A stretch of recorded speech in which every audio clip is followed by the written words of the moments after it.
Welcome back to my channel. This is Kuya Renny Boy. Ito na yung request niyo guys kung paano gumawa ng introduction video para sa mga nag-a-apply or gusto mag-work as a freelancer or virtual assistant. Alam ko maraming nagtatanong sa inyo kasi yung iba hindi ganun ka-effective yung introduction video nila. Ano nga ba yung problema? Ano nga ba yung dapat kong gawin, Kuya Renny Boy, para maging catchy, para maging convincing, alam yun, para ma-hook yung client sa introduction video ko. Make sure na matapos mo tong video na to dahil ituturo ko sa inyo kung paano gumawa ng effective na introduction video and ipapakita ko mamaya yung sample introduction video na ginagamit ko. Ituturo ko sa inyo na, okay, kung paano ako nakakakuha ng clients online. Before we start, ganun pa rin, shoutout sa nanalo ng 500 Gcash. Kung gusto mo rin manalo, comment sa baba kung gaano ka pogi si Kuya Renny Boy. Without further ado, let's get started. Thank you for calling customer service.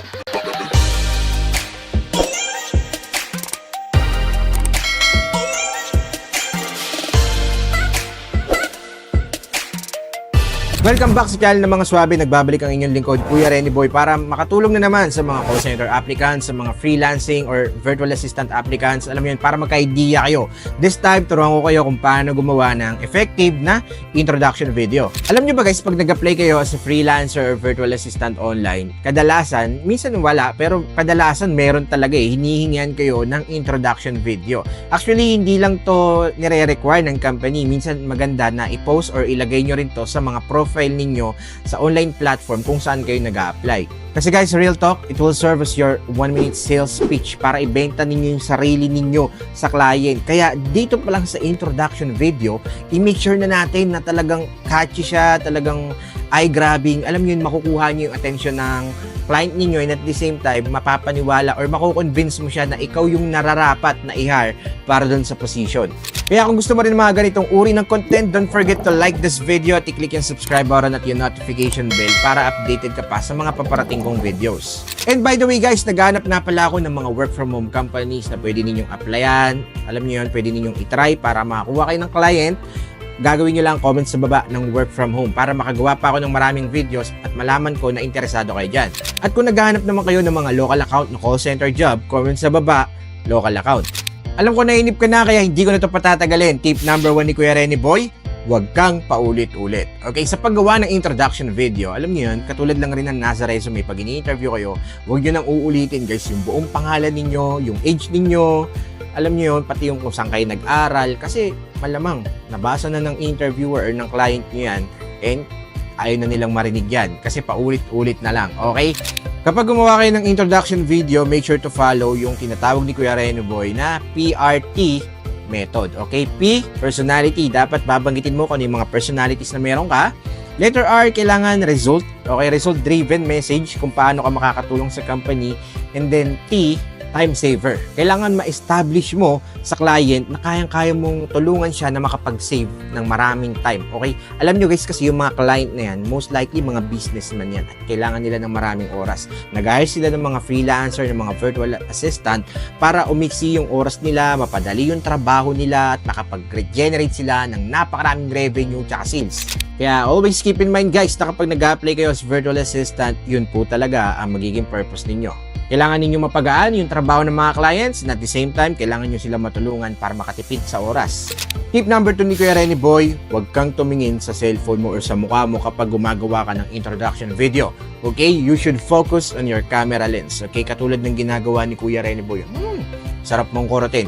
Dapat nakatingin ka doon sa bilog, sa mismong camera lens ng camera mo para alam mo yun, eye-to-eye contact pa rin. Mafe-feel ng client, ng interviewer na siya talaga yung kinakausap mo. Huwag kang lingon na lingon kung saan-saan.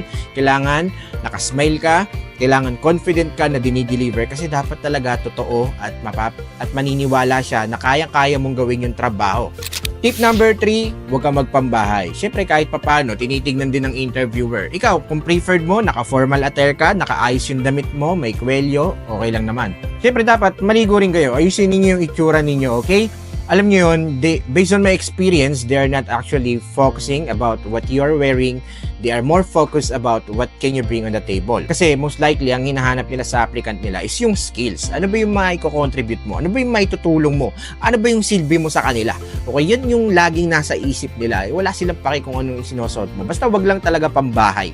Anything naman, pwede ninyong isuot during interview. So I guess you're ready guys. Papakita ko sa inyo kung paano nga ba ginagawa yung introduction video na pwede ninyong i-follow, pwede ninyong gawing pattern or alam niyo yun, gawin ninyong template. Depende sa inyo kasi syempre may kanya-kanya naman tayong experience, skills, achievements sa buhay.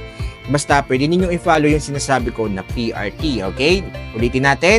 Letter P, personality. Letter R, result. Okay, kailangan result-driven ka talaga na tao.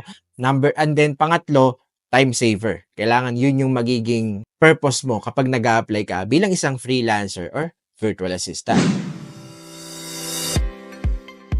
Hi, I'm energetic, detail-oriented, I can multitask, and I love conversations.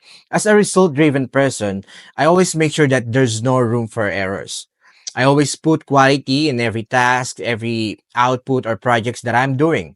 I can work with Google applications or operations. I can work with Microsoft applications. I'm also familiar with Canva, CapCut, WordPress, or any video editing software. Meaning to say, I can help you with admin tasks, sweeping emails, or content creation. You're a businessman and I know how busy you are. Okay, so if you want to focus more on revenue generating ideas or strategies, I can help you save more time. I can definitely help you save more time for at least 30 to 40 hours per week or maybe 160 hours per month. If you're interested, you can just, don't hesitate to schedule a call. Okay, once again, this is Rene. Thank you for your time. Have a great day ahead. So that's it for today's video. Sana nakatulong ulit yung video na to ni Kuya Rene Boy. Introduction video para sa mga beginners, especially sa mga walang experience. Okay? So yun guys, no, what works for me might not work for you, pero pwede niyo itong itry. Kasi actually, ito yung gumagana talaga na technique para sa akin ha. Mula nung nag-freelancing ako for more than 3 years now, ito yung ginagawa kong method. And meron din kasi akong friend na nag-work sa isang work from home agency, and ito yung mga pinayo niya sa akin kung paano nga ba ako makakagawa ng isang effective na introduction video. So make sure to like this video, click yung subscribe button para updated ka pa sa paparating kong video na napaka-solid. Actually, mas magiging effective yan kung meron ka ring magandang portfolio. Kung hindi mo pa napapanood yung video ko kung paano gumawa ng napakagandang portfolio for freelancing, I'll link it up there, makakatulong sa yan. Up next guys, maglalatag ulit ako ng 10 work from home agencies na pwede ninyong itry at applyan na makakatulong sa inyo para maumpisahan nyo na yung freelancing journey ninyo. Pwede rin naman kayo mag-direct sa mga, alam nyo yun, sa mga apps or sa mga online platforms na yun, pwede kayo makakuha ng direct client. Kasi totoo naman na malaki talaga ang kita kapag direct client. Pero kung ikaw, nag-umpisa ka lang, gusto mo ng stepping stone, pwede mong itry yung mga work from home agencies na i-upload ko sa next video. Before we end this video, shoutout and congratulations sa lahat ng graduates sa Boldminds Academy Batch 32. Kung gusto mong humabol sa next batch, meron pa tayo natitirang 3 slots. Comment sa baba ng #scholar at i-PM nyo ako sa Facebook page ko, Kuya Rene Boy Official. Marami na natuto, marami na nakapasa sa call center, libo-libo na dahil sa mga technique at tips na tinuturo namin. Meron tayong ESL, okay, para ma-improve yung pagsasalita ninyo ng English, which is number 1 factor or golden factor kapag nag-a-apply kayo sa virtual assistant or freelancing or freelancer, okay? Kailangan ninyong matuto kahit papaano ng basic English para makakuha kayo ng clients online. And Boldminds Academy can help you with that. Bukod sa virtual lang to, kahit nasa bahay ka lang, pwede ka na matuto, makakuha ka pa ng electronic certificate plus job assistance guaranteed. Kaya ano pang inaantay nyo guys, mag-enroll na kayo. Comment sa baba ng #scholar at i-PM mo na ako ngayon din sa Facebook page ko, Kuya Rene Boy Official. Shoutout sa lahat na nagpapa-shoutout. God bless us all.